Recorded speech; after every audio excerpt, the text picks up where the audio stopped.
আজকে সারাদিন ঢাকার অলিতে গলিতে সরোয়ার্দী উদ্যানে আমরা সমাবেশের পারমিশন চেয়েছি, দেয় নাই। গোলাপবাগ গেছি, সেখানেও দেয় নাই। এরপরে প্রেস ক্লাবের মধ্যে দিয়েছে। এইরকম তিনটা জায়গায় নড়াচড়া করা মানে হলো আমাদের সাথে বৈষম্য সৃষ্টি করেছে। এই দেশের এক শ্রেণীর মানুষ যদি তারা সোহরাওয়ার্দী উদ্যানে ফিলিস্তিনের সমর্থনে প্রতিবাদ জানাতে পারে, তাহলে এই দেশ হলো আউলিয়া কেরামের দেশ। তরিকাপন্থীরাও সেই ময়দানে ফিলিস্তিনের সমর্থনে ইসরায়েলের আগ্রাসনের বিরুদ্ধে প্রতিবাদ জানাবার অধিকার রাখে। আমি মনে করি যারা প্রশাসনের কানকে ভারী করে আমাদের সোহরাওয়ার্দী উদ্যান থেকে গোলাপবাগ, সেখান থেকে আমাদেরকে নড়াচড়া করে শেষ রাতে এসে আমাদেরকে একটা জায়গায় দিয়েছে, আমি মনে করি এই বাংলাদেশের বিভিন্ন ডিপার্টমেন্টে ইসরায়েলের দালাল বসে আছে।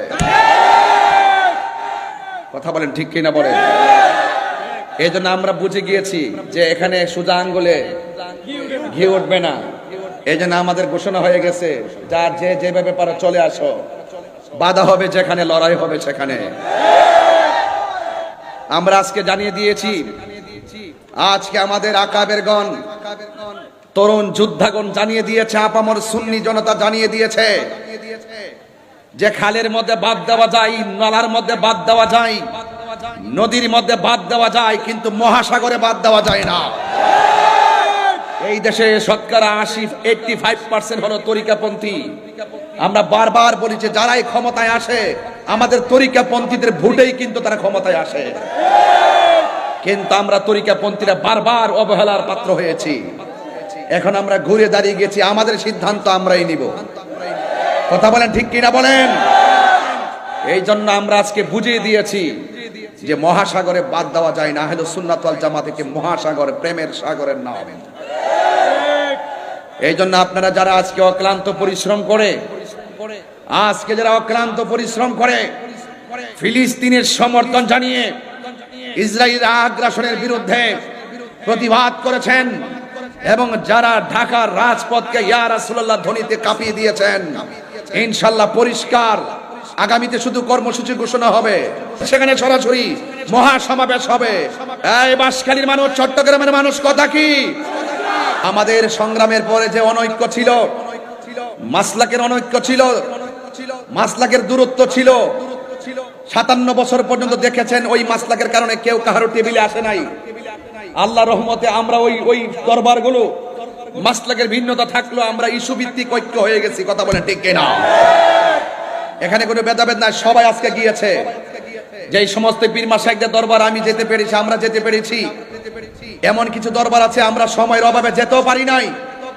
আজকে আমরা দেখেছি ওই সমস্ত দরবারগুলো দাওয়াতের অপেক্ষা করে নাই। তারা মুরিদান নিয়ে, ভক্তবৃন্দ নিয়ে আজকে শুধুমাত্র সোহরাওয়ার্দী উদ্যান নয়, গোলাপবাগ নয়, আজকে শুধুমাত্র প্রেস ক্লাব নয়, সারা ঢাকা শহর সোহরাওয়ার্দী উদ্যানে পরিণত হয়েছে।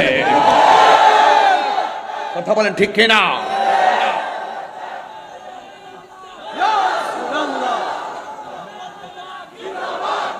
যারা অক্লান্ত পরিশ্রম করে আজকে গিয়েছেন, সারা বাংলাদেশের পীর মাশায়েখ, আপামর মুসলিম জনতা, সুন্নি জনতা, দল মত নির্বিশেষে যারা এসেছেন, আমি সকলকে ধন্যবাদ জানাই। এবং আগামীর যে কোনো কর্মসূচি বাস্তবায়নের জন্য ডাক দিলে আপনাদেরকে কি পাওয়া যাবে? আমরা আর পিছিয়ে থাকতে চাই না। আমাদের অধিকার আমরা আদায় করে নিব ইনশাআল্লাহ। এই জন্য কোন সুন্নি এককভাবে গোপনে সিদ্ধান্ত নেবেন না। সারা বাংলাদেশের আকাবেরগণ সিদ্ধান্ত দিবে এই তৃণমূল সুন্নিরা কোন দিকে যাবে। কথা বলেন ঠিক কিনা? এই জন্য এই দেশ আউলিয়া কেরামের দেশ, এই দেশ বাবা শাহজালালের দেশ। 360 আউলিয়ার পদতলিতে সিলেট ধন্য, 12 আউলিয়ার পদতলিতে চট্টগ্রাম ধন্য। কথা বলেন ঠিক না বেঠিক? শুধু একটা মিস কল দিয়েছি। যদি আমাদেরকে যদি ওই সুযোগটাও যদি না করে দিত, সারা বাংলাদেশ আমরা সোহরাওয়ার্দী উদ্যান বানাই নিতাম। এই দেশে সুন্নিদেরকে বাদ দিয়ে, তরিকাপন্থীদেরকে বাদ দিয়ে অপশক্তিগুলো দেশের মুখপাত্র চাচ্ছে। মনে হয় যেন তারাই একমাত্র ধর্মের মুখপাত্র। এরা ধর্মের নামে অধর্মের চর্চা করে জাতিকে বিভ্রান্ত করছে। কথা বলেন ঠিক কিনা?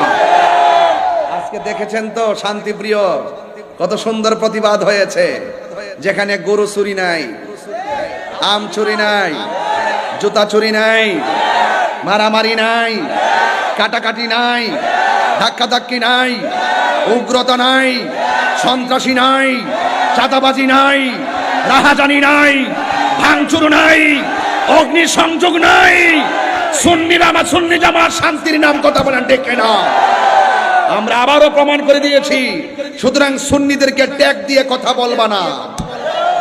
এই দেশে আমরা দেখি সবচাইতে রাজনৈতিকভাবে সুবিধা ভোগ করে ওই শ্রেণীর গোষ্ঠীগুলো যারা ধর্মের নামে অধর্মের চর্চা করে। কথা বলেন ঠিক কিনা? আপনারা সবাই ঐক্যবদ্ধ থাকবেন। আমার আজকে খুব ভালো লেগেছে, আমি দেখেছি আমাদের অনুষ্ঠানের মধ্যে কওমি অঙ্গনের একজন হুজুর, একজন গুরুত্বপূর্ণ হুজুর জুনায়েদ আল হাবিব হুজুর, তিনি নিজেও এসেছেন। আমরা এটাই চেয়েছি, এটাই বোঝাতে চেয়েছি যে এখানে ফিলিস্তিনের ইস্যুতে আমরা ভেদাভেদ নাই। সব যে যেই দল করেন, যেই যে ধর্মের অনুশাসন করেন, সবাই আসার দরকার। কথা বলেন ঠিক কিনা? কিন্তু আমরা দেখি সুন্নিদেরকে মাইনাস করে রাখা হয়, সুন্নিদেরকে দূরে ঠেলে ফেলে রাখা হয়।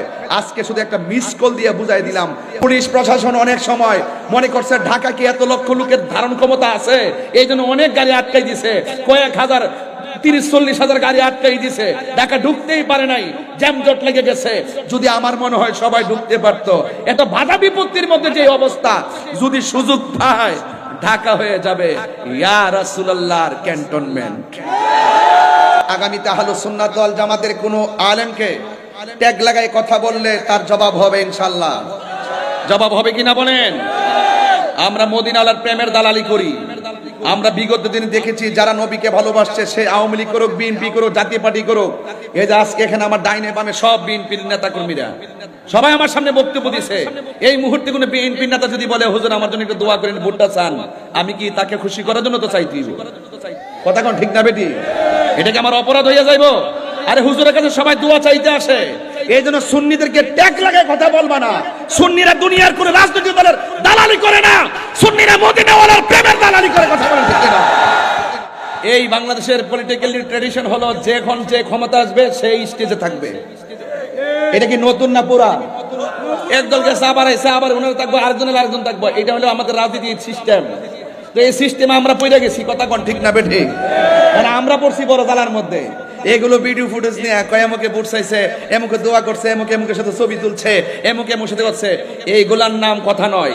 সুতরাং সুন্নিদেরকে ট্যাগ লাগাইবার আগে 500 বার চিন্তা করবেন সামনে।